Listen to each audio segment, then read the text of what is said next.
SIR শুনানিতে cricketer Mohammad শামি তিনি এসে হাজির হলেন যাদবপুরের এসআইআর শুনানি কেন্দ্রে। নথি নিয়ে এসআইআর শুনানিতে ক্রিকেটার মোহাম্মদ শামি। বিস্তারিত জানবো, কথা বলবো। আমাদের সঙ্গে রয়েছেন আমাদের প্রতিনিধি অর্ণব মুখোপাধ্যায়। অর্ণব, দেখো, মোহাম্মদ শামিকে আগেই ডাকা হয়েছিল, তিনি আসতে পারেননি তার নির্ধারিত দিনে। তিনি তার বদলে আজকে আসবেন বলেছিলেন এবং সেই অনুযায়ী কিছুক্ষণ আগেই তিনি হিয়ারিংয়ে এসছেন। এই কার্যনগরের যে স্কুল স্বর্ণময়ী বিদ্যাপীঠ, সেখানে তিনি এসছেন এবং এই মুহূর্তে ভেতরে ঢুকেছেন। এর আগে আমরা জানি যে এখানে দেবকেও ডাকা হয়েছিল, দেবও এসছিলেন এবং তারপর মোহাম্মদ শামি এবং তার ভাই তারা দুজনে এসছেন। তো যেটা জানা যাচ্ছে যে ফর্মে তোমার কিছু সমস্যা থাকার জন্যই কিন্তু তাকে ডাকা হয়েছে এবং তিনি যেহেতু এসছেন, তিনি প্রথমেই যেটা দেখা যাচ্ছে যে মোহাম্মদ শামি চেষ্টা করেছিলেন যে প্রায় একদম নিঃশব্দে আসার। তার কারণ তার গাড়িতে আলাদাভাবে কোনো মোহাম্মদ শামির যে গাড়ি বা সেই ধরনের তিনি আসছেন এই ধরনের কিছু ছিল না। তোমার তিনি হঠাৎ করে এসে এই যে গেটটা দেখতে পাচ্ছ, এই গেটটা হচ্ছে পিছন দিকের গেট দিয়ে তিনি এবং তার ভাই ভিতরে প্রবেশ করেন এবং ভেতরে প্রবেশ করেছেন। এই মুহূর্তে তার হিয়ারিং হচ্ছে। স্বাভাবিকভাবে এর আগে আমরা দেখেছি মৌসুমী দাস, স্থানীয় তৃণমূলের কাউন্সিলর, তিনি অভিযোগ তুলেছিলেন যে এমনই এসআইআরে হচ্ছে যে কারণে মোহাম্মদ শামির মতো ভারতীয় দলের ক্রিকেটার তাকেও ডাকা হচ্ছে এবং এর আগের দিন দেব এসছিলেন, দেবকেও ডাকা হয়েছে। তো সেই অনুযায়ী দেখা যাচ্ছে আজকে মোহাম্মদ শামি তিনি এসছেন। তিনি ছিলেন না মাঝখানে, তিনি গিয়েছিলেন খেলার সূত্রে, সেই কারণে তিনি ছিলেন না বলে তিনি আসতে পারেননি। তার যিনি ম্যানেজার রয়েছে, তার ম্যানেজার তোমার প্রথমে কথা বলে নেন হচ্ছে এখানে যারা দায়িত্বে রয়েছেন তাদের সঙ্গে এবং অবশেষে তিনি আজকে এসছেন এবং তার হিয়ারিং যে প্রক্রিয়া, সেই প্রক্রিয়া এই মুহূর্তে এই স্কুলের মধ্যে চলছে, এমনটাই জানা যাচ্ছে। অর্ণব, তুমি আমাদের সঙ্গে থাকো। এসআইআর শুনানিতে গিয়েছেন ক্রিকেটার মোহাম্মদ শামি। যাদবপুরে এসআইআর শুনানি কেন্দ্রে মোহাম্মদ শামি। এর আগে তাকে শুনানির জন্য নোটিশ পাঠানো হয়েছিল এবং তারপর নোটিশ পাওয়ার পর আজ গিয়েছেন মোহাম্মদ শামি। আমি আরও একবার কথা বলবো, আমাদের প্রতিনিধি অর্ণব মুখোপাধ্যায় রয়েছেন। অর্ণব, এর আগে নোটিশ পাঠানো হয়েছিল, নোটিশে ঠিক কী লেখা ছিল, কী কারণে তাকে আসতে বলা হয়েছিল?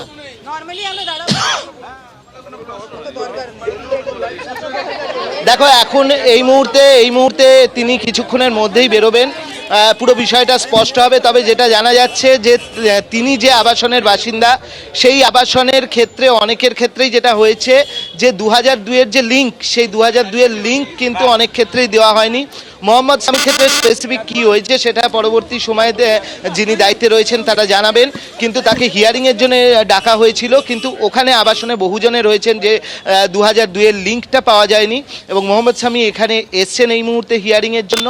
এবং যেটা আমরা বারবারই বলছি, তিনি নিঃশব্দেই আসার চেষ্টা করেছিলেন, তার কারণ মেন গেট দিয়ে তিনি ঢোকেননি এই স্কুলের, তিনি ঢুকেছেন একদম এই পিছন দিকের একটি গেট দিয়ে এবং তিনি তার ম্যানেজার তিনি যোগাযোগ করেছিলেন যিনি এখানে দায়িত্বে রয়েছেন তার সঙ্গে এবং ইলেকশন কমিশনের যিনি দায়িত্বে রয়েছেন তিনি তাকে নিয়ে ভেতরে প্রবেশ করেছেন এবং তার সঙ্গে তার ভাইও রয়েছে যেমনটা জানা যাচ্ছে। এই মুহূর্তে ভিতরে তার যে হিয়ারিং সেটা চলছে। তবে মোহাম্মদ শামি তিনি মুখটা মাস্কে ঢেকে এসছেন এবং মাস্কে ঢেকেই তিনি ভেতরে ঢুকেছেন। স্বাভাবিকভাবে বাইরে প্রচুর মানুষ কিন্তু ভিড় করেছেন। অর্ণব, তোমাকে ধন্যবাদ।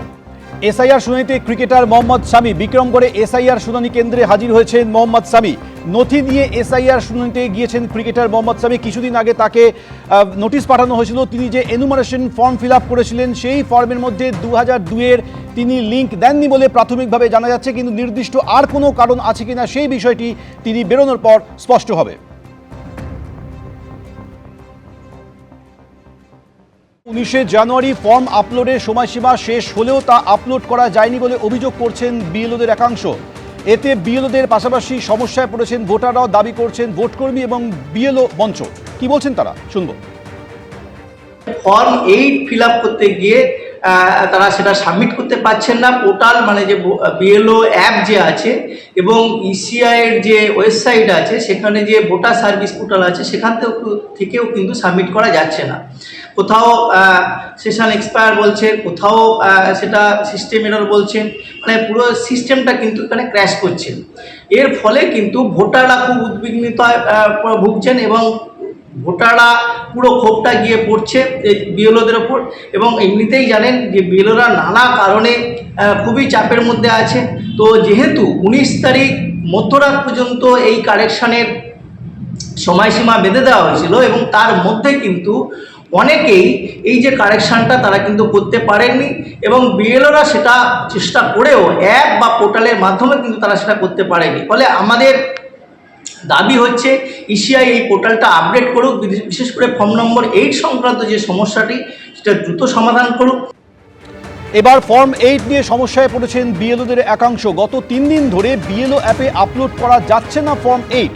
19শে জানুয়ারি ফর্ম আপলোডের সময়সীমা শেষ হলেও তা আপলোড করা যাচ্ছে না বলে অভিযোগ করছেন বিএলওদের একাংশ। ফর্ম 7 নিয়ে দিকে দিকে অশান্তি, আর এবার ফর্ম 8 নিয়ে সমস্যায় বিএলওরা। গত 3 দিন ধরে বিএলও অ্যাপে আপলোড করা যাচ্ছে না ফর্ম 8, এই অভিযোগ উঠেছে। বিস্তারিত বলবেন রুমা পাল, আমাদের প্রতিনিধি রয়েছেন টেলিফোনে। রুমা। দেখো, বিএলওদের তরফ থেকে জানানো হচ্ছে যে ফর্ম 8 নিয়ে কিন্তু এবার তারা জেরবার, কারণ গত 3 দিন ধরে এই ফর্ম 8 আপলোড করা যাচ্ছে না। যেহেতু 19শে জানুয়ারি শেষ তারিখ ছিল, সেখানে কিন্তু সমস্ত ফর্ম জমা দেওয়ার, সেক্ষেত্রে দেখা যাচ্ছে 3 দিন ধরে কিন্তু ফর্ম 8 যেটা সংশোধন করার সেটা কিন্তু তারা আপলোড করতে পারছেন না। এবং এই অভিযোগই করছে শিক্ষাকর্মী বিএলও প্রতিরোধ মঞ্চ। এবং তাদের বক্তব্য, শুধুমাত্র বিএলওরা কিন্তু এটাতে জেরবার হচ্ছেন না, ভোটাররাও কিন্তু অসুবিধায় পড়েছেন। এবং ভোটাররা যেহেতু রীতিমতো তারা বিএলওকেই চেনেন, সেই জন্য বিএলওদের তারা প্রশ্ন করছেন তারা যে সংশোধনের বিষয়টা করেছেন সেটা কেন হচ্ছে না। এবং 3 দিন ধরেই কিন্তু এটা ক্র্যাশ করছে, এমনটাই কিন্তু তারা অভিযোগ করছেন। এবং সময়সীমা যাতে বাড়ানো হয় সেটাও কিন্তু তারা জানাচ্ছেন। এবং সেক্ষেত্রে দেখা যাচ্ছে যে ফর্ম 8 নিয়ে কিন্তু আবারও জেরবার বিএলওরা, এবং গত 3 দিন ধরে কিন্তু আপলোড করা যাচ্ছে না, এমনটাই কিন্তু তারা অভিযোগ করছেন। রুমা আমাদের সঙ্গে থাক। এবিপি আনন্দ, এগিয়ে থাকে, এগিয়ে রাখে।